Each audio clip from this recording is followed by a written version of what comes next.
ఇప్పుడు ఇందాక మీరు వయసు గురించి మాట్లాడారు గురుగారు.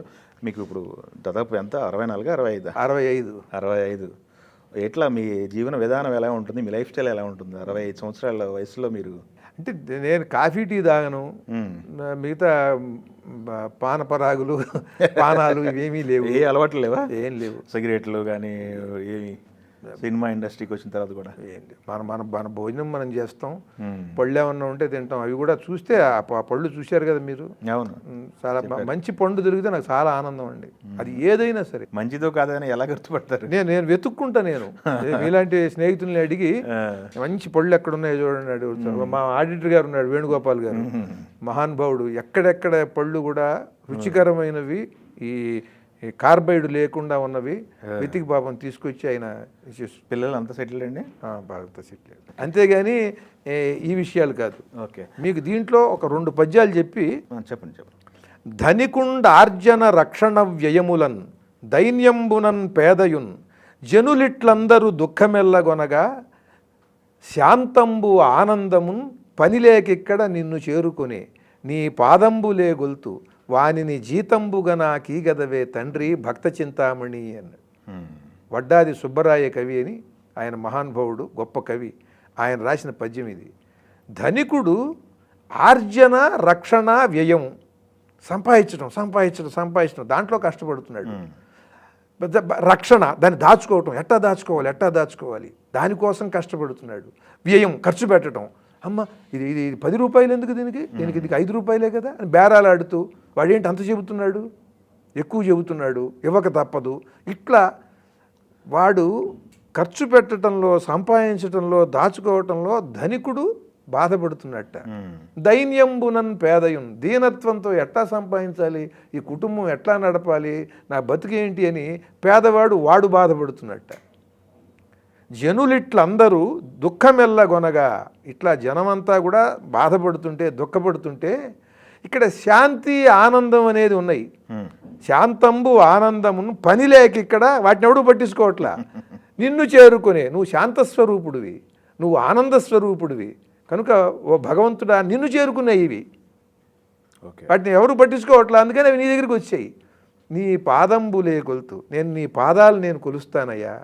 మరి సేవ చేసిన వాడికి జీతం ఇవ్వాలి కదా, వానిని జీతంబుగా నాకీ గదవే తండ్రి భక్త చింతామణి. ఆ శాంతి ఆనందం అనేటువంటి ధనాన్ని నాకు ఇవ్వయ్యా జీతంగా. ఇంత చక్కగా సులభంగా జనానికి చెప్పాడు మహాకవి. ఇటువంటి సాహిత్యం తెలుస్తుందే తెలుగు లేకపోతే? ఇంకో గొప్ప మాట అన్నాడు. ధనముల్ ధాన్యములిండ్లు వాకిళులు కాంతల్ సంతతుల్ వస్తు వాహనముల్ తోటలు దొడ్లు భూములు సమస్తైశ్వర్యములు కూడా నీ అనుకూలత్వము లేనియప్పుడు, నీ అనుకూలత్వము లేక హానికరముల్ వ్యర్థంబులున్ దుఃఖవర్ధనముల్ కానొసంగు దీవనలు అనంత భక్త చింతామణి అన్నాడు. పరమేశ్వరుడి యొక్క ఆ అనుకూలత్వం లేకపోతేట నువ్వు కోరుకుని వెంబడబడేవన్నీ కూడా నీకు ప్రమాదకరమైనవి. ఏవేమిటివి?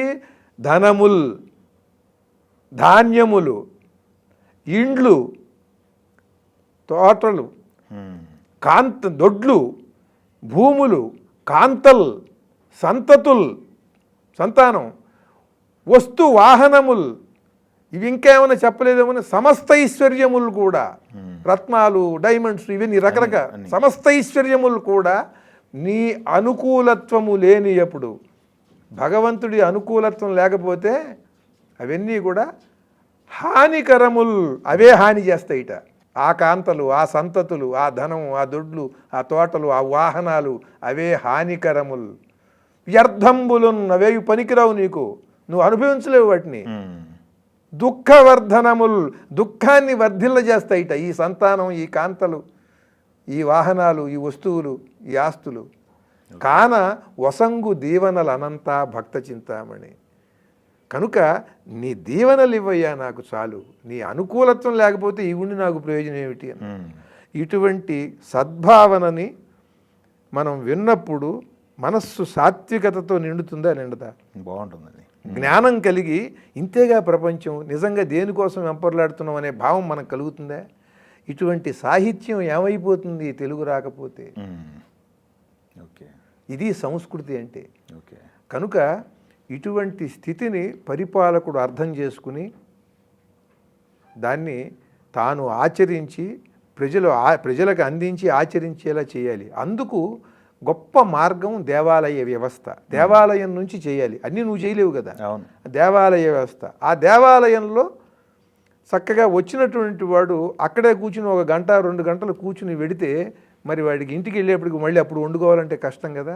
అందుకని చక్కగా భగవంతుడికి నివేదన చేసి పంచి ఘుమఘుమలాడుతున్నటువంటి రుచికరమైనటువంటి ప్రసాదాన్ని పెడితే ఆ ప్రసాదం తిని మంచి మాటలు విని ఇంటికి వచ్చి హాయిగా పడుకుంటాడు. అందుకని ఆ ప్రసాదానికి ఆ ఖర్చుకి మీ తాతలు మా తాతలు డబ్బులు ఉన్న వాళ్ళందరూ కూడా మహానుభావులు అందరూ దానాలు చేసి పొలాలు మాన్యాలు ఇచ్చారు. ఆ మాన్యాలని వీళ్ళు కాజేశారు దుర్మార్గులు. ఆ దేవాలయాల్ని పట్టించుకోవట్లేదు. కనుక దేవాలయ వ్యవస్థ కనుక సవ్యంగా ఉంటే ఒక దేవాలయంలో రోజు ఒక 300-400 మంది వచ్చి ఒక ఊళ్ళో నమస్కారం చేసుకుని చక్కగా ప్రసాదం తిని మంచి కాలక్షేపం చేసి ఒక అరగంట కూర్చుని వెళ్ళారనుకోండి, ఆ గ్రామంలో ఘర్షణలు ఉంటాయండి? అసలు ఆ గ్రామంలో ఘర్షణలు ఉంటాయా? అది కనుక ఆ గ్రామంలో దేవాలయం మాత్రమే కాకుండా ఇటువంటి చక్కని పురాణాలు చెబుతూ మంచి మంచి గోష్ఠులు చేస్తూ దాన్ని జానపదులకి జానపద కళారూపాల్లో చెబుతూ బుర్రకథలుగా చెబుతూ హరికథలుగా చెబుతూ ఇలా పౌరాణిక నాటకాలుగా ప్రదర్శిస్తూ ఈ ప్రజలకి ప్రశాంతిని ఆనందాన్ని రసవత్తరంగా భాష ద్వారా చక్కగా సంగీతం ద్వారా అందించారు. దాన్ని నిలబెట్టవలసినటువంటి అవసరం పరిపాలకులకు ఉంది.